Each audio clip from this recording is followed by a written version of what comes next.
Philip Drachman was born in Piotrków, Poland, a small village approximately 75 miles southwest of Warsaw on July 4, 1833. My great-granddad in the memoir wrote, "All Poles were born in a little village near Warsaw." Sam, his brother, was born in 1835. Poland at that time was ruled by Russia. The Drachman family, like most Polish families, was poor. Their country had been a battleground of the adjoining nations for many generations. What one army failed to take, the other had. Poland was a third-rate nation without its own armed forces. When these two boys were growing up, they were destined, as all Polish boys were, to be Russian soldiers when they reached the age of 13. Conscription by the Russian army was a foregone conclusion. But Harris and Rebecca Drachman were determined that their two sons would somehow avoid service in the army. For 2 or 3 years, before Philip reached the age when he would be picked up by the Russians, they planned his escape. Families in the area often spirited their male offspring out of the country to avoid service.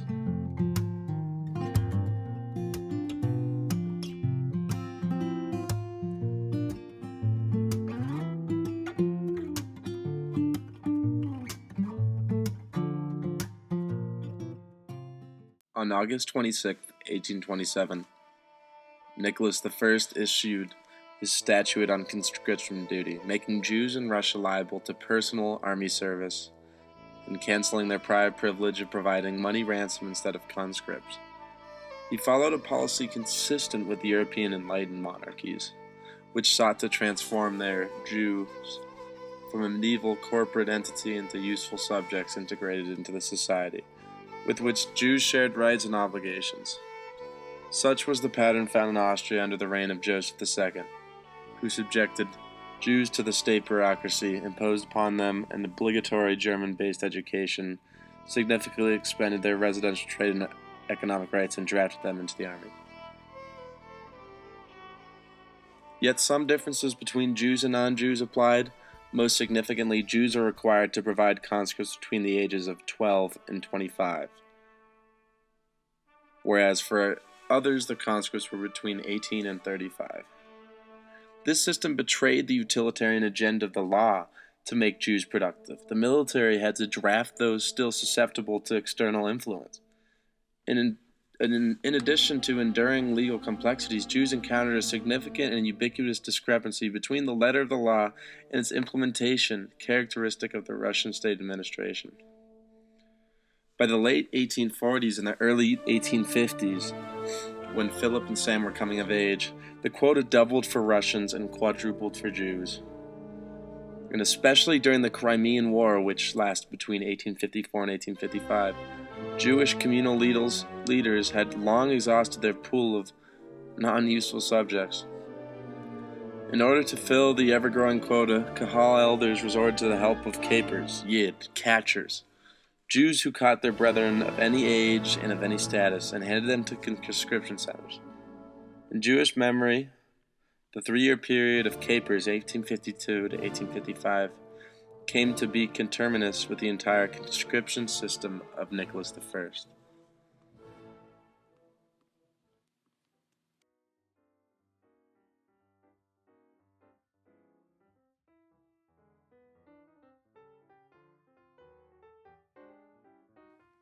Now back to Philip and Sam.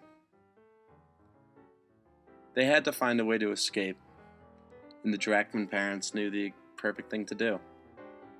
They removed some floorboards from one of the rooms in their small home and began to dig by hand a cellar into which Philip could hide. At night, they would carry the soil out of the house and spread it over the ground so it would not be noticed. This went on for months and months until they had a place to hide their oldest son, who was soon approaching the age of conscription. When the Russians came looking for Philip, they were told by the parents that he had run away. Imagine the fear his parents must have felt knowing the reparations for such deception.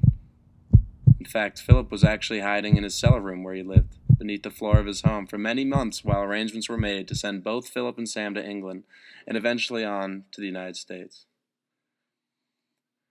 But unfortunately, by the time that Philip was taken away, it was before his bar mitzvah, leaving us Drachmans in the U.S. without that Jewish identity that had been passed down for generations.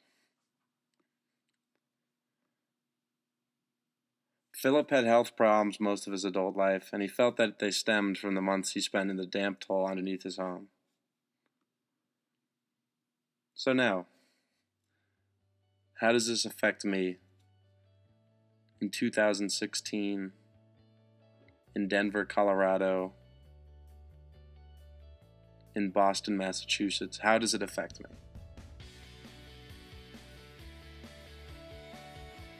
My whole life, I was raised as a Christian.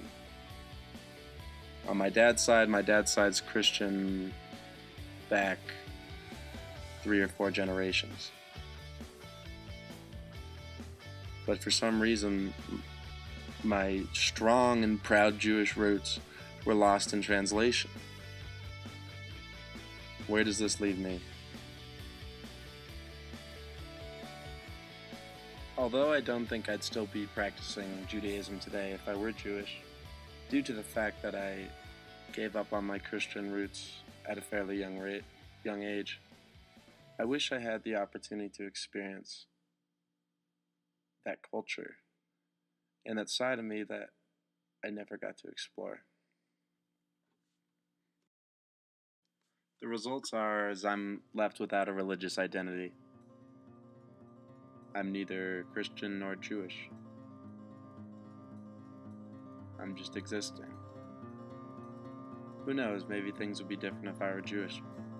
Maybe things would be the same. I personally have to thank Philip Drachman. Although he is dead, if he had not run away from the Russians, there would be probably no existing Drachmans left. So thank you, Philip Drachman, for sacrificing everything for your family, so I can exist today. Thank you.